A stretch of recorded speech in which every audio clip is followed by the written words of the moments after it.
The stars fade as the first light breaks over the Sonoran desert. Mountains rise in silhouette against the violet sky. A cold wind moves across the vast, empty landscape. The camera pulls back to reveal the enormity of the wilderness, beautiful and unforgiving. A distant sound, hoofbeats. Single horse. Moving fast. Jack Mercer, 42, withered face. Deep lines around his eyes. Sparse gray beard. Rides hard across the terrain. His horse is strong but tired. Jack's worn Stetson is pulled low. His leather jacket is sun-cracked and aged. He carries a rifle in one hand, reins in the other. His eyes scan the horizon constantly. Habit of a man who's learned to survive by staying alert. Behind him, a thin column of smoke rises from the distance. Jack glances back, jaw clenched. Jack, muttering to himself, another one. Third raid this month. He slows his horse, listening. The wind carries sounds, faint screams, distant gunfire. He closes his eyes for a moment, as if wrestling with something internal. Jack, CONT, not my fight. Not anymore. I learned that lesson a long time ago. But even as he says it, he doesn't move forward. He sits there, conflicted. Jack crests a ridge overlooking a narrow canyon. He stops his horse abruptly. Below, sheltered against a massive red rock formation, two young women huddle together. Syl, 18, strong features, intelligent eyes, blood on her sleeve, sits with her arm around Nadine, 16, her sister, frightened, shaking. Both wear torn traditional Apache dress. Nadine's leg is badly scraped. Jack dismounts slowly, moving with deliberate caution. He ties his horse to a stunted juniper tree and walks forward with his hands visible. A man used to approaching wild animals or people who've learned to fear strangers. Syl, defensive, hand moving to a knife. Don't come closer. We have weapons. Jack, I can see you don't. He stops 20 feet away, not advancing. Jack, CONT'd, I'm not cavalry. I'm not here to hurt you. Nadine, whimpering, how do we know that? Everyone here wants to hurt us. The soldiers, the settlers. Syl, firm, quiet sister. Let me think. She studies Jack with intelligent, calculating eyes. She takes in everything. His worn clothes, the Apache-style moccasins he wears, the weathered way he holds himself. Syl, CONT'd, what's your name, stranger? Jack Mercer. I own a small ranch about 5 miles north. Been here for near 20 years. Nadine, that doesn't mean anything. The army sends scouts who... Jack, the army doesn't need scouts like me. I mind my business. I don't report to anyone. He slowly sits down on a nearby rock, making himself less threatening. Jack, CONT'd, your tribe? Syl, scattered. The raid came at dawn. We were gathering water, away from the camp. By the time we ran back, soldiers were everywhere. They separated everyone. We ran into these canyons. Jack, how long have you been out here? Nadine, since yesterday morning. We're thirsty. My leg hurts. And we're scared. Syl, we're not scared. We're cautious. Jack smiles slightly at her defiance, despite her obvious fear. Jack, the soldiers came through here about an hour ago. 4 of them. They didn't see you, but they'll come back. They search these canyons regularly. You can't stay here. Syl, we can survive. Jack, maybe. For a while. But it's getting cold, and your sister's bleeding. Infection kills people faster than bullets out here. There's a long silence. Nadine whimpers again. Jack, CONT'd, I have a cabin. It's not much, but it has water supplies, and walls that hide you from cavalry patrols. It's also about as far from the reservation as you can get. They won't look there. Syl, why would you help us? We are Apache. You're Jack White. Yes, but I've never believed in what the army is doing out here. And more than that, he pauses, looking away toward the distant mountains. Jack, CONT'd, I had reasons to understand what it's like to love someone your own people say you shouldn't. Sila and Nadine exchange a look. Something in his voice rings true. Syl, this could be a trap. You could take us to the soldiers. Jack, I could. But I'm not going to. Standing here arguing isn't getting you to safety. The soldiers will be back through here in the next hour or 2. You can either take your chances with the desert and the cavalry, or you can trust me. Another long moment. Nadine, father always said we should trust our instincts. My instinct says this man is not lying. Still, your instinct gets us killed half the time. But she stands, helping her sister up. Still, so indeed, we will trust you. For now. But if you betray us... Jack, I understand. Come on. We need to move before those soldiers circle back. Jack leads the two sisters on his horse, moving carefully through washes and arroyos that would be invisible to someone not familiar with the land. He navigates with practiced ease. A man who knows every rock, every hiding place, every way to avoid being seen. They don't speak for a long time. The only sounds are the wind, the horse's hooves, and occasionally distant sounds of cavalry moving elsewhere across the desert. Jack, without turning around, how far from your camp before the raid? Still 2 days' ride. We were gathering food. Hunting season. Our people. She stops, emotion catching her voice. Jack, you don't have to talk about it. Nadine, our father, is the leader. Chief Naiche. He will be looking for us. The warriors will. Jack, if your father is Chief Naiche, he's smart. He'll have moved the camp. And he'll have people looking, but they'll be careful not to get too close to settlements. That's where we have an advantage. Still an advantage. We're 2 girls separated from our people, with a white man we just met. Jack, glancing back, you've got more of an advantage than you think. Nobody expects Apache girls to be hiding on a white man's ranch. That's the last place they'll look. He guides them through a hidden wash, and suddenly his ranch comes into view. A modest adobe structure corrals a small barn. It's isolated but well-maintained, the home of a man who values his solitude. Jack's indeed home. The interior is simple but clean. A fireplace dominates one wall. There's a table, 2 chairs, and a sleeping area cordoned off by a blanket. Shelves hold supplies. On one wall, carefully hung, is a photograph of a beautiful Apache woman with Jack's arm around her. She has his eyes and his smile. Jack brings water and begins tending to Nadine's wound. He works with gentle competence, someone used to handling injuries. Jack, this is infected. I'm going to clean it. It'll hurt, but infection will kill you faster than pain. He carefully washes the wound with soap and water, then applies salve from a tin. Nadine grits her teeth, but doesn't cry out. Sila watches everything carefully, assessing whether Jack is a threat. Jack, indeed, I have some clothes here. They belong to my wife. They might fit better than what you're wearing. You need to blend in if anyone comes by. From a distance, people will see white women, not Apache. He pours water from a pitcher into clay bowls and hands them to the girls. They drink gratefully. Jack, indeed, she left me. Or I left. It's complicated. 10 years ago now. We couldn't make it work. Too much hate in the world for what we had to survive. Nadine, carefully, where is she now? Jack, with her people, last I heard. Probably better off. Definitely better off than she was with me. He moves to the stove and begins preparing food. Beans, bread, jerky. Jack, indeed, your names? Still, I am Sila. This is my sister, Nadine. Jack, I'm Jack. Jack Mercer. Officially, I know nothing about you two. If anyone asks, I haven't seen you. Nadine, why risk your life for us? People around here, they don't. My mother told us most white people would rather see us dead. Jack, your mother wasn't entirely wrong. Most people out here are afraid. Fear makes them cruel. But some of us have learned that cruelty is a choice. He looks at the photograph of his wife. Jack, indeed, my wife's name was Sarah. Half Apache, half Irish. Her Apache mother was the strongest person I ever knew. Sarah got that strength from her. But strength doesn't protect you from a mob's rope, does it? Still, they lynched her. Jack, almost. We were married 11 years ago. Not just married. We married in a small ceremony with both her people and mine. For about 6 months, people didn't know or didn't care. Then someone found out, and everything changed. He sits down heavily, as if the weight of memory is suddenly too much. Jack, indeed, the day the mob came, we were in town. I was at the general store. Sarah was at the market.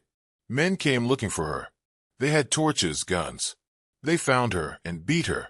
Not enough to kill her, but enough to make a point. I got her away, and we rode for 2 days straight. She never quite recovered. The pain, the fear, it changed her. Changed us both. There's a long silence. Nadine, I'm sorry that happened to you. Jack, I'm more sorry it happened to her. And I'm sorry I couldn't protect her better. Couldn't make this world less cruel. He stands up. Jack, so indeed, but I can protect you too. For as long as it takes to get you back to your people. That's what I can do. Over several days, we see the sisters adapt to their hiding place. Jack teaches them to observe the distant roads without being seen, to watch for patrol patterns. Scylla helps Jack with ranch work, while Nadine heals. She's a quick learner, strong despite her youth. Jack tells stories of his life out here, the hardship of ranching, the beauty of the desert, the loneliness. The sisters teach Jack Apache songs and words. He teaches them English songs his own mother taught him.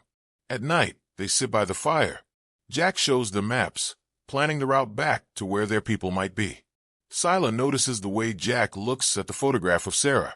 She sees the grief in it, the regret, the permanent ache of loss. Scylla and Jack sit by the fire, while Nadine sleeps in the back room. Still, you loved her very much. Jack, I did. I do. Even though she's not here. Still, do you think she's happy now? Jack, I hope so. I hope she found a good man. Someone from her people who could give her a better life than I could. Someone who didn't bring the mob's anger into their home, just by being married to them. Still, that's not your fault. The mob's cruelty isn't your fault. Jack, in my head, I know that. But in my heart still blames me. He pokes at the fire. Jack, C-O-N-T'd. That's why I'm helping you too. That's why I'll risk a rope around my own neck. Because maybe, somewhere, someone is helping Sarah. Maybe someone is showing her kindness when the world shows her cruelty. And if someone is, then I want to be that person for someone else. Still, my father teaches us that karma, what you call actions and consequences, comes around. He says a man who does good things will happen to him. Jack, I hope your father's right. I could use some good things to happen. Captain Harrison, 55, military bearing, cold eyes, leads a squadron of cavalry soldiers through the desert. They're conducting an organized sweep pattern, clearly looking for something specific. Captain Harrison, to his sergeant, the chief's daughters. Naiche won't trade without them. And without a trade, this war drags on another year. Sergeant, they could be dead, sir. Hard to survive out here alone. Captain Harrison, Naiche doesn't believe they're dead. And if he doesn't believe it, we have to assume they're alive somewhere. Probably someone's giving them shelter. A rancher, maybe. Someone sympathetic to the Apache. Sergeant will find them, sir. Captain Harrison, we better. The general wants this settled by winter. The cavalry rides past Jack's ranch in the distance, but doesn't stop. Jack watches from inside the cabin, rifle in hand, standing where the soldiers can't see him. Jack sits at the table with Scylla. Nadine is asleep. On the table are maps and supplies. Still, the cavalry is getting closer. We heard them yesterday. Jack, they're searching a pattern. Another few days, and they'll search this whole valley. Still, we should leave. Put distance between you and us. If they find us here, they'll arrest you. They'll hang you. Jack, probably. Still, how can you be so calm about that? Jack, because I made my choice the moment I decided to help you. Every choice has consequences. I'm prepared to accept mine. Still, that's foolish. Jack, maybe.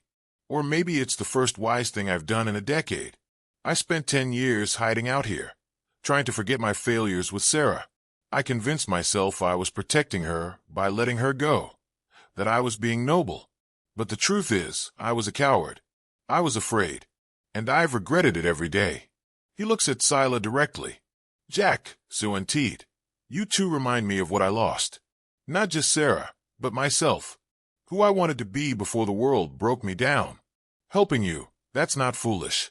That's the first real thing I've done in a very long time. Still, our father will remember this. The Apache don't forget kindness or cruelty. We remember both forever. Jack, I don't need to be remembered.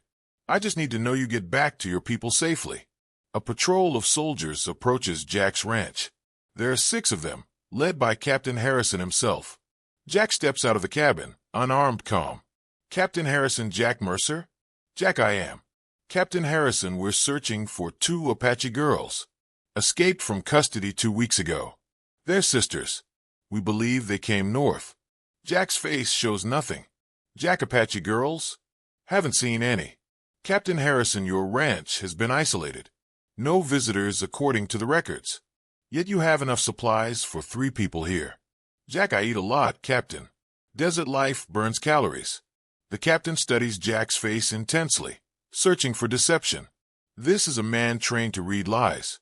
Captain Harrison, we have reason to believe they're in this valley. Maybe hidden somewhere nearby. I'm going to search your property. Jack, you'll need a warrant for that, Captain. Captain Harrison, in a military action against Apache combatants. I don't need a warrant. The captain signals his men. They begin to spread out, moving toward the cabin. Jack, there's nothing in there but supplies and a bed. Search all you want. But the captain is watching Jack's eyes, not his words. He sees something. A tiny flicker toward the canyon beyond his property.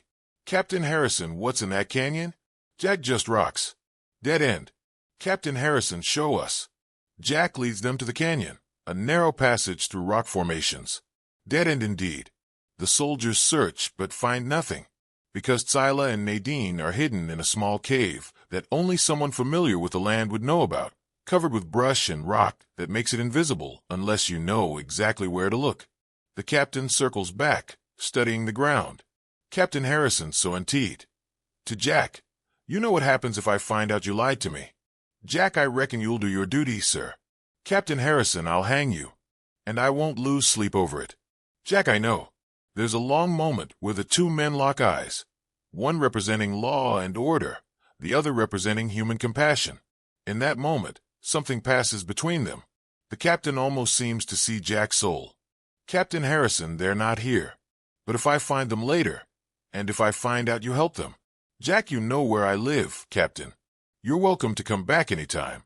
The captain nods slowly, then gestures to his men. Captain Harrison, mount up. We move to the next search grid.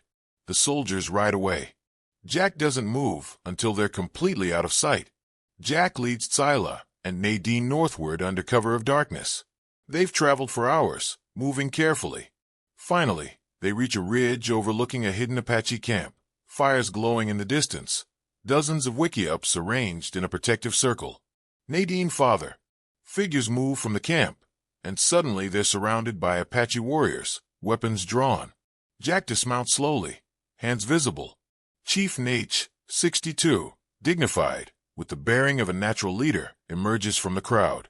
He looks at his daughters, then at Jack. Chief Naiche, you brought them back. Jack, they're your daughters. They belong with you. The chief approaches Jack slowly. Every warrior watches tensely. Chief Naiche, you're a white man.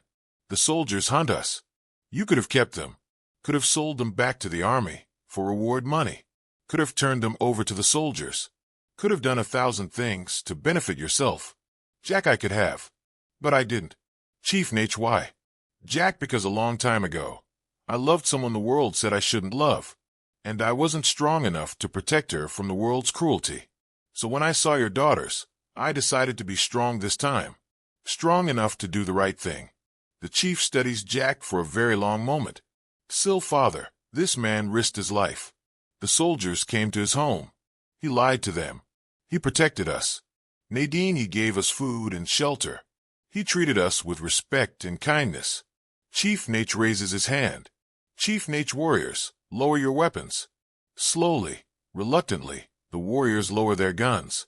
Chief Naiche, Siontid. To Jack, you showed mercy when you could have shown hate. You showed courage when you could have run. That makes you more of a man than most I have ever known. Jack, I'm just a man who did what was right. Chief Naiche, that is rarer than gold in this land. Jack Mercer. We will remember. The chief extends his hand. Jack takes it. The grip holds for a long moment. Chief Naiche, so indeed. If the soldiers ever hunt you, if danger ever comes to your door, you have a place with us. That is the promise of Chief Naiche. The Apache don't forget kindness or cruelty. We remember both forever. You have earned our friendship. Jack, thank you, Chief. That means more than you know. Jack tends his cattle. Life has returned to normal, or as normal as it can be in a land still torn by conflict. In the distance, riders approach. Jack reaches for his rifle instinctively, then recognizes the leader. It's Tsyla, now riding with several Apache warriors. She wears traditional dress, her face weathered by the sun, stronger than before. She rides up to Jack. Still, we've been tracking the cavalry. They're moving east, away from your ranch. My father sent word. You're safe. For now. Jack, smiling, come inside. I have water. We can talk. They dismount. As they walk toward the cabin, Scylla looks back at the land, vast and beautiful and unforgiving. Sil, my father asked me to give you something. She reaches Jack into takes a the pouch bracelet and pulls out a small leather bracelet. Jack, tell your father. Beadwork. Tell him I'm honored. Sil, he knows. He made this himself. That's why he sent me. It means you're under Apache protection. He wanted you to know who sees it you knows you're a friend every to our people, and he repays it. Jack sits by the fire, older now, his face even more weathered. The bracelet remains on his wrist, worn but intact. On the wall, the photograph of Sarah still hangs. A knock at the door. Jack opens it to find a young Apache man, strong and dignified.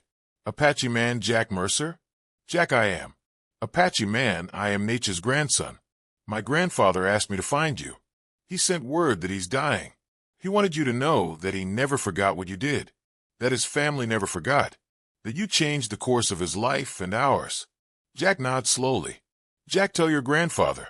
Tell him that his kindness changed me too, that he gave me back my humanity when I thought it was lost forever.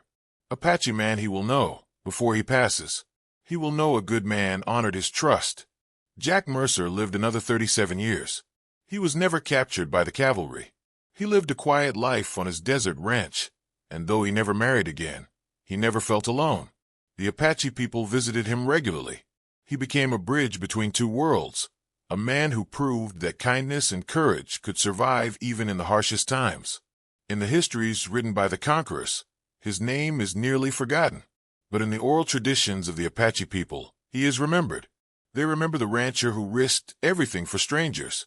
They remember that in a time of darkness and conflict, one man chose light. And perhaps, in the end, that is the greatest legacy anyone can have.